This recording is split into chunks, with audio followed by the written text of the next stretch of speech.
Hey, how's it going guys? Jack and Matt here with the Toasty Bros, and today we're gonna be showing you an epic gaming laptop deal for under $700. It's really hard to build a PC right now, so pre-builts and laptops are kind of the go-to method if you want to get into PC gaming. This one is really good for the money, but before we talk more about it, let's hear a word from today's sponsor.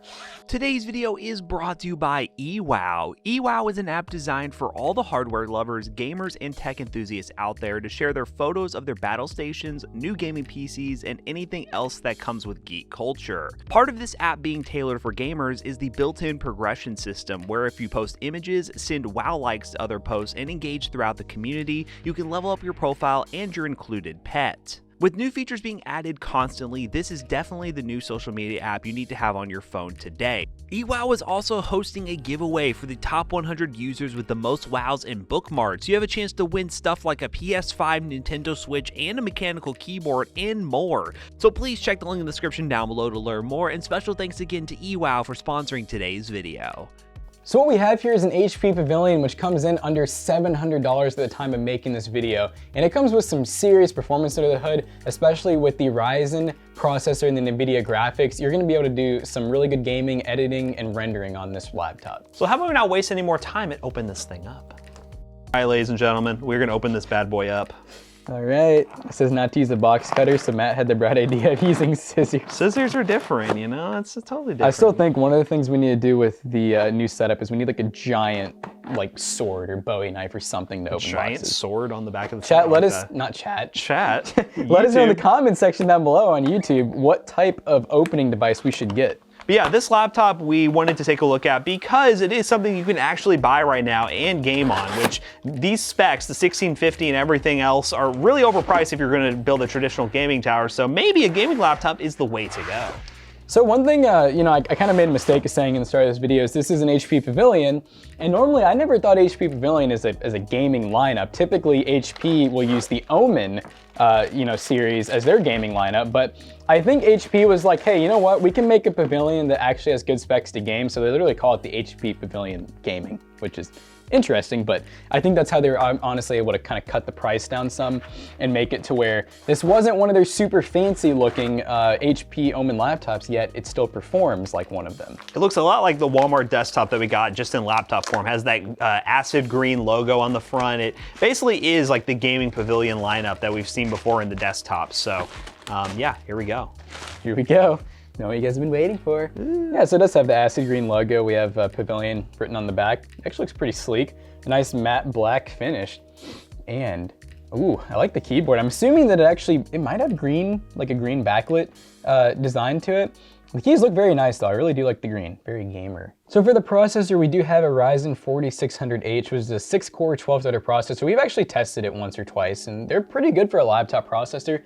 And then you're wondering, what is this NVIDIA card? Is it a 1650, which is also a great graphics card. We've used them in many builds, and also in laptops, they're really good. I've actually had an HP laptop that had a 1050 Ti, and that lasted me forever. So let's actually just real quick go over what the laptop looks like, and then I say we plug it in and play some games. So on the left side of the laptop, this is probably one of the most underwhelming port designs I've seen. We have a USB, and we have a power port. I mean, this USB that also carries power, which is pretty standard nowadays. On this side, we got a little bit more.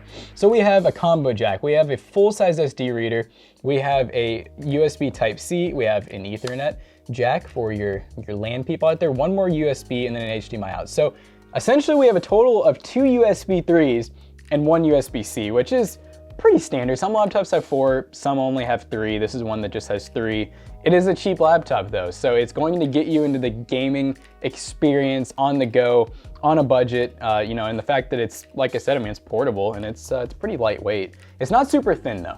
I mean, you're not gonna get that paying this much for a laptop. You're not gonna get a super thin gaming laptop because they can't spend all that money trying to make this thing cooled and compacted at the same time. All right, so here's what we're gonna do. We're gonna turn it on, we're gonna load some games, we're gonna play them. Let's do it, gamers.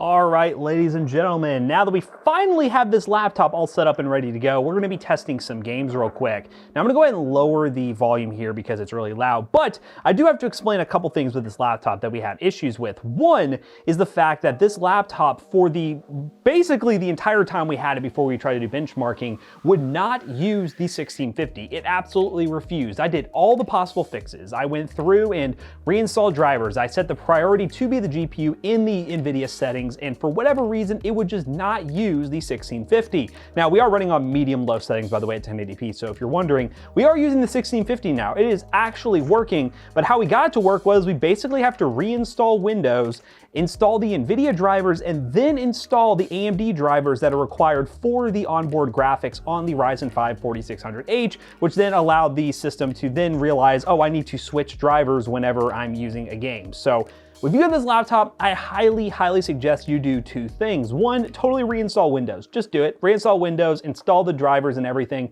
Whatever HP has put on this thing, or however HP had this thing set up, is making it so it's not really ideal, or it just straight up does not work when you're actually trying to switch between the graphics cards. So that is the first thing I would recommend. And the other thing I would recommend is add, well, more RAM. It does have 8 gigs of RAM, and in this system, 8 gigs playing games like Cold War is okay. We are getting like 60 to 70 FPS on medium-low settings, which is still pretty good for a laptop around $700. But if you want to get even more performance, it is definitely RAM bottlenecked. I could see Warzone getting more like 80 to 85 FPS with 16 gigs. The only downside is, well, it's actually a pro, but also a downside, is that this laptop does come with dual channel 8 gigs out of the bat, so you would need to buy a whole new 16 gig kit, 2 8 gig sticks, which is not the end of the world, but it is something to keep in mind. But as you can see, performance is not too bad. We're gonna try to run around and get some kills here. The only thing I do not like about this laptop is the screen. The screen is pretty mediocre, but for the price, I mean, it is a decent trade-off that you might be willing to make if you are going to get this laptop.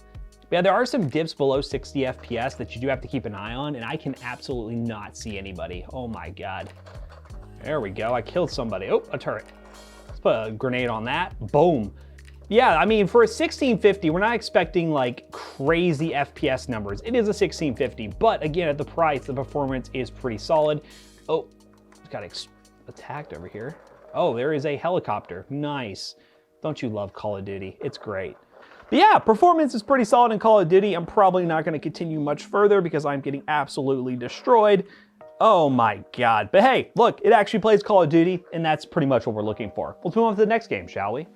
All right, guys, the next game we're gonna be playing is everybody's favorite, Fortnite. Now, we're actually not gonna be running on the performance mode because I did notice some weird stuttering issues in performance mode, but actually had pretty good results in the normal epic view distance, everything else on low method of pro settings in Fortnite. So we're just gonna run with that for now, dive into a solo match and see what kind of numbers we get. All right, guys, here we are in Fortnite. We're gonna drop right here and see what kind of performance we can get. We should expect around 140 to 150 FPS. On this monitor, with it being a 60 Hz display, in theory, you could lock it to 60 FPS, and really you'd have a constant lock 60 FPS experience, and that's probably what I would recommend. But if you do wanna plug up an external monitor, maybe run high refresh rate, that is something you can do. But do keep in mind, sometimes there are some performance issues when you do try to run an external display on a laptop, and given everything I had go wrong with this laptop already, which switching graphics cards, it might be a similar story. But I mean, getting over 100 FPS in Fortnite on pro settings is actually pretty good. So let's see if we can actually kill somebody and not get killed instantly, which is normally what happens when I play Fortnite. All right, so it looks like we're settling down at over 100 FPS, which is, again, more than playable for Fortnite on pro settings. This PC, oh, I hear someone coming in.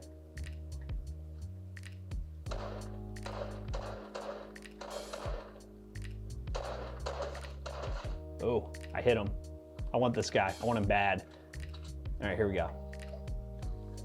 But hey, as you can see, the RAM usage, again, is what I basically told you before. There is an issue with the fact that this thing would be much better with 16 gigs of RAM, especially if you're doing any sort of multitasking, which is almost a must if you're gonna be using a laptop at this price point. Oh, there we go, we got him. But yeah, any sort of multitasking, if you did have a second monitor or anything like that, would be severely limited if you are using this with just the 8 gigs of RAM. 16 is kind of becoming the new secret standard with pretty much any gaming PC. You can get away with 8, but I would really recommend upgrading to 16 if you can. And given RAM prices are kind of on the rise, I would probably do it sooner rather than later if you do think you're gonna wanna get it. Ah!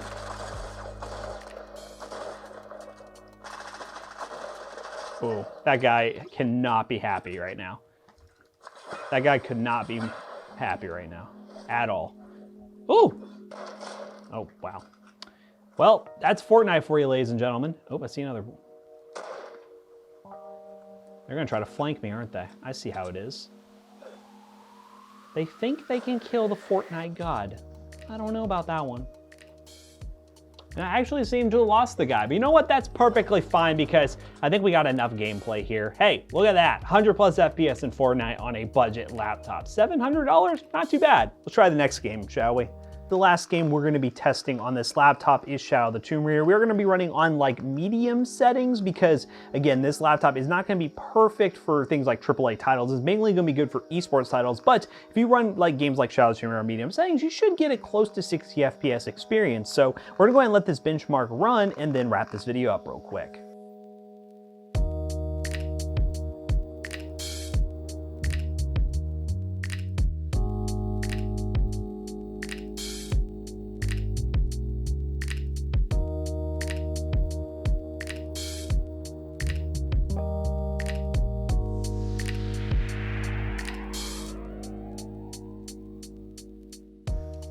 All right, guys, it looks like we average an FPS of 59, which is right there, right to the 60 FPS mark pretty much. So yeah, medium settings, AAA titles, you could get close to 60 FPS. But again, the main focus of this laptop would probably be like esports titles like Valorant, CSGO, Rocket League, Rainbow Six Siege, Fortnite, and some COD Warzone on lower settings. So pretty happy with this laptop after we got it working. So how about we go ahead and bring Jackson back in here to wrap this video up real quick.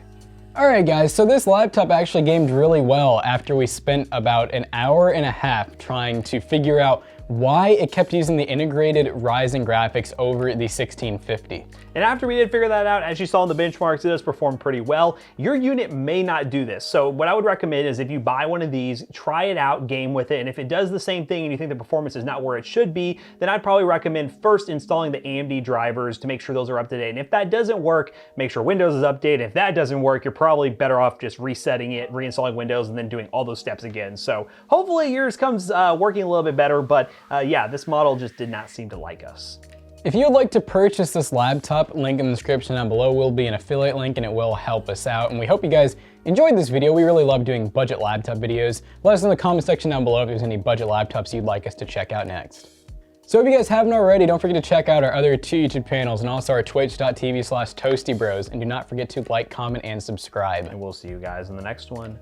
Goodbye.